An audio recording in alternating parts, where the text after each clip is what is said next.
जिन्न का साठ खौफनाक बंधन।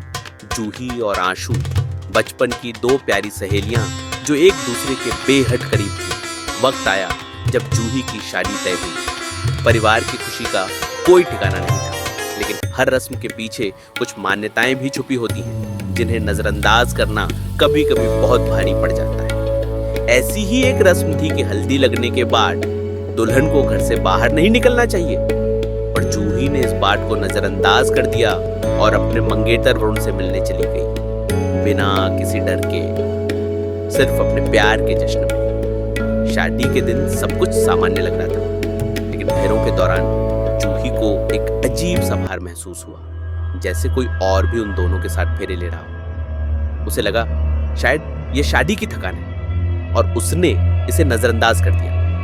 लेकिन असलियत में कोई और भी जूही और वरुण के साथ फेरे ले रहा था, एक जिन। शादी के कुछ ही दिन बाद वरुण और जूही के बीच अचानक झगड़े होने लगे। वरुण का व्यवहार बदलने लगा और उनके कमरे में हमेशा एक अजीब सा भारीपन महसूस होता।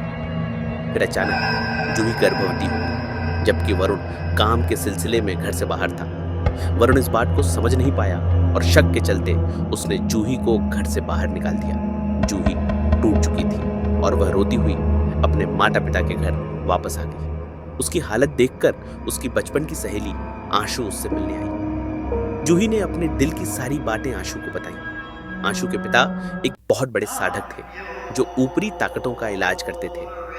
आशु जूही को अपने घर ले गई और उसके पिता से मिलवाया।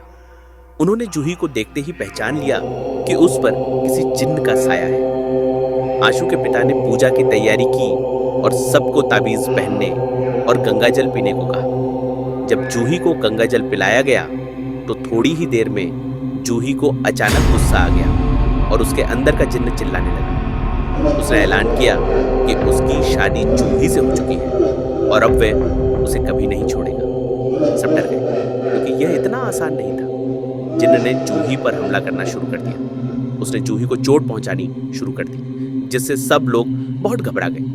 लेकिन आशु के पिता और बाकी साधकों ने मिलकर मंत्रोच्चार और रक्षा कवच का उपयोग किया, जिससे जिन्न की शक्तियां धीरे धीरे कमजोर पड़ने लगी। अंततः जिन्न को जूही को छोड़ना पड़ा, और उसके छोड़ते ही जूही के गर्भ में जिन्न का जो बच्चा था वह भी खत्म हो गया। जूही की जान बच गई और उसके जीवन में जो अंधकार था वह समाप्त हो गया। इस अनुभव ने उसे यह सिखाया कि कुछ परंपराएं और मान्यताएं अनदेखी करने लायक नहीं होती।